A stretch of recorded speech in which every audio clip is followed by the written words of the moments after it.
ಎಲ್ಲರಿಗೂ ನಮಸ್ತೆ. ಮರಾಠಾಸ್ ಕುಕಿಂಗ್ ಚಾನಲ್ಗೆ ಸ್ವಾಗತ. ಇವತ್ತು ಖಾರ ಕಡುಬು ಮಾಡೋದು ಹೇಗೆ ಅಂತ ತೋರಿಸ್ತಾ ಇದ್ದೀನಿ.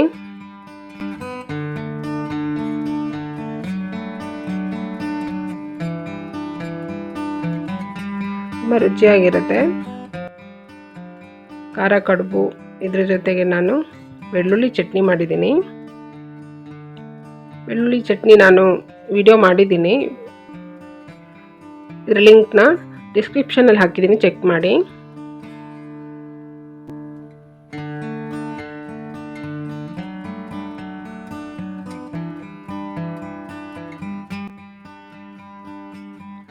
ಖಾರ ಕಡುಬು ಮಾಡೋದಕ್ಕೆ ನಾನು ಕಡಲೆಬೇಳೆ ನೆನೆಸಿಟ್ಟಿದ್ದೀನಿ. ನೆನೆಸಿದ್ರೆ ನೀರು ತೆಗೆದಿಟ್ಟಿದ್ದೀನಿ. ನೋಡಿ, ಚೆನ್ನಾಗಿ ನೆಂದಿದೆ. ಮಧ್ಯಾಹ್ನ ಮಾಡೋದಿದ್ರೆ ಬೆಳಗ್ಗೆ ನೆನೆಸಿ, ಇಲ್ಲ ರಾತ್ರಿ ಮಾಡೋದಿದ್ರೆ ಮಧ್ಯಾಹ್ನ ನೆನೆಸಿ, ಇಲ್ಲ ಬೆಳಗ್ಗೆ ಮಾಡೋದಿದ್ರೆ ರಾತ್ರಿನೇ ನೆನೆಸಿಟ್ಬಿಡಿ. ಇದು ಅರ್ಧ kg ಇದೆ ಕಡಲೆಬೇಳೆ.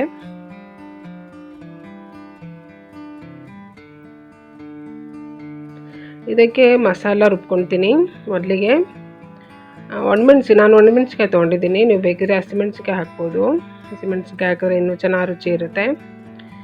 ಚಕ್ಕೆ, ಲವಂಗ, ಸ್ವಲ್ಪ ಸೋಂಪು, ಅರ್ಧ ಸ್ಪೂನ್ ಸೋಂಪು, ರುಚಿಗೆ ತಕ್ಕಷ್ಟು ಉಪ್ಪು, 1 ಸ್ಪೂನ್ ಕಾಳು ಮೆಣಸು, 1 ಸ್ಪೂನ್ ಜೀರಿಗೆ, 2 ಇಂಚಷ್ಟು ಹಸಿ ಶುಂಠಿ,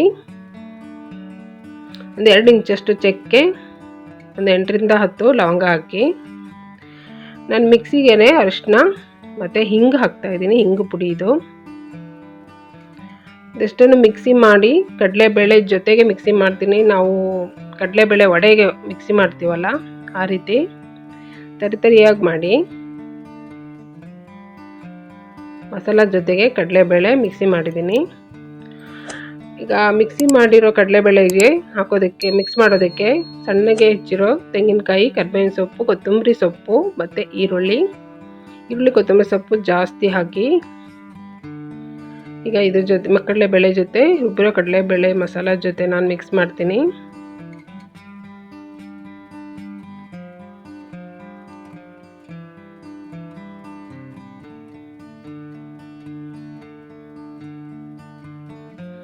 ಇದು ನೀಟಾಗಿ ಮಿಕ್ಸ್ ಮಾಡ್ಕೊಳ್ಳಿ. ಉಪ್ಪು ಎಲ್ಲ ಹಾಕಾಗಿದೆ. ಚೆನ್ನಾಗಿ ಮಿಕ್ಸ್ ಮಾಡಿ ಆದಮೇಲೆ ಸ್ವಲ್ಪ ರುಚಿ ನೋಡಿ ಉಪ್ಪು ಸರಿ ಇದೆಯಾ ಅಂತ.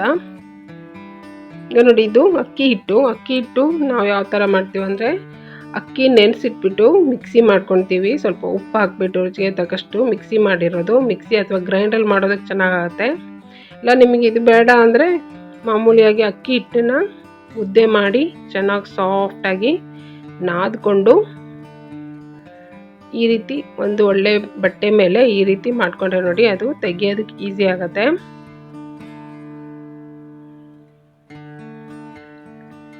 ನಾವು ಅಕ್ಕಿ ನೆನೆಸಿಟ್ಬಿಟ್ಟು ಸೊಸೈಟಿ ಅಕ್ಕಿ ಹಾಕಬೇಕು. ಸೊಸೈಟಿ ಅಕ್ಕಿ ಇಲ್ಲಾಂದರೆ ಅಂಗಡಿದು ಹೊಸ ಅಕ್ಕಿ ಕಮ್ಮಿ ರೇಟಿಗೆ ಸಿಗುತ್ತಲ್ಲ, ಹೊಸ ಅಕ್ಕಿ, ಆ ಅಕ್ಕಿಯಲ್ಲೇ ಮಾಡಬೇಕು. ಇದನ್ನು ಅನ್ನ ಮಾಡೋವಂಥ ಅಕ್ಕಿಲಿ ಮಾಡಬೇಡಿ, ಹಳೆ ಅಕ್ಕಿಲಿ ಮಾಡಬೇಡಿ. ಈ ರೀತಿ ಬಟ್ಟೆ ಮೇಲೆ ಮಾಡ್ಕೊಳ್ಳೋಕ್ಕೆ ಈಸಿ ಇರುತ್ತೆ, ಅಂಟದೆ ಬರುತ್ತೆ.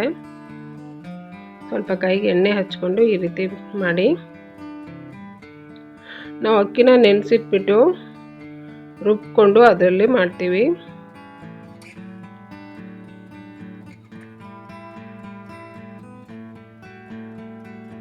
ಮತ್ತು ಹಿಟ್ಟು ಮೇಲೆ ಈ ರೀತಿ ಬಿಳಿ ಬಟ್ಟೆ ಮೇಲೆ ಈ ರೀತಿ ಮಾಡೋದ್ರಿಂದ ಅಕಸ್ಮಾತ್ ಹಿಟ್ಟೇನಾರು ತೆಳುವಾಗಿದ್ರೂ ಬಟ್ಟೆ ಹೀರ್ಕೊಂಡು ಸರಿಯಾಗಿ ಲೆವೆಲಿಗೆ ಬರುತ್ತೆ. ನೋಡಿ, ಈ ರೀತಿ ಮಾಡಿಕೊಂಡು ನಾನು ಇಡ್ಲಿ ಪ್ಲೇಟ್ ಮೇಲೆ ಬಾಳೆ ಎಲೆ ಇಟ್ಬಿಟ್ಟು ಅದ್ರ ಮೇಲೆ ಜೋಡಿಸಿನಿ. ಬಾಳೆ ಎಲೆ ಬೇಕಂತಿಲ್ಲ, ಇದ್ದರೆ ಈ ರೀತಿ ಜೋಡಿಸಿ, ಇಲ್ಲ ಅಂದರೆ ಇಡ್ಲಿ ತಟ್ಟೆಗೆ ಎಣ್ಣೆ ಹಚ್ಬಿಟ್ಟು ಅದ್ರ ಮೇಲೆ ಈ ರೀತಿ ಜೋಡಿಸಿ ಇಡ್ಲಿ ಬೇಯಿಸ್ತೀವಲ್ಲ, ಆ ರೀತಿ ಇಡ್ಲಿ ಪಾತ್ರೆಯಲ್ಲಿ ನೀರು ಹಾಕಿಟ್ಟಿದ್ದೀನಿ. ಇದು ಬಿಸಿಯಾಗಿದೆ. ಬಿಸಿ ಆದಮೇಲೆ ನಾನು ಇದರೊಳಗೆ ಇಡ್ತಾಯಿದ್ದೀನಿ. ಮಾಮೂಲಿ ಇಡ್ಲಿ ಬೇಯಿಸ್ತೀವಲ್ಲ, ಅದೇ ಥರ ಬೇಯಿಸ್ಕೊಳ್ಳಿ. ಒಂದು 15 ನಿಮಿಷ ಬೇಕು. ಮೀಡಿಯಮ್ ಫ್ಲೇಮಲ್ಲಿ, ಸ್ಟವ್ನ ಮೀಡಿಯಮ್ ಫ್ಲೇಮಲ್ಲಿ ಇಟ್ಟರೆ 15 ನಿಮಿಷ ಬೇಕು ಬೇಯೋದಕ್ಕೆ.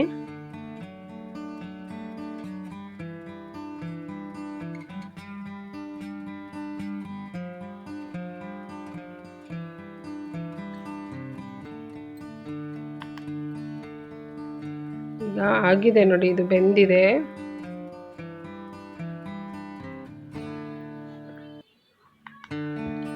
ಮತ್ತೆ ಮುಟ್ಟು ನೋಡಿ ಗೊತ್ತಾಗುತ್ತೆ ಬೆಂದಿದೆಯಾ ಇಲ್ಲ ಅಂತ.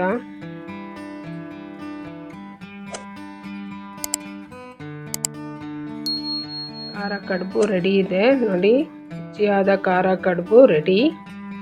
ಚಟ್ನಿ ಜೊತೆ ತಿನ್ಬೋದು, ಇಲ್ಲಾಂದರೆ ಹಾಗೇನೂ ತಿನ್ಬೋದು. ತುಂಬ ರುಚಿಯಾಗಿರುತ್ತೆ. ನನ್ನ ವಿಡಿಯೋ ಇಷ್ಟ ಆದರೆ ಲೈಕ್ ಮಾಡಿ, ಶೇರ್ ಮಾಡಿ, ಮರೆಯದೆ ಸಬ್ಸ್ಕ್ರೈಬ್ ಮಾಡಿ. Thank you.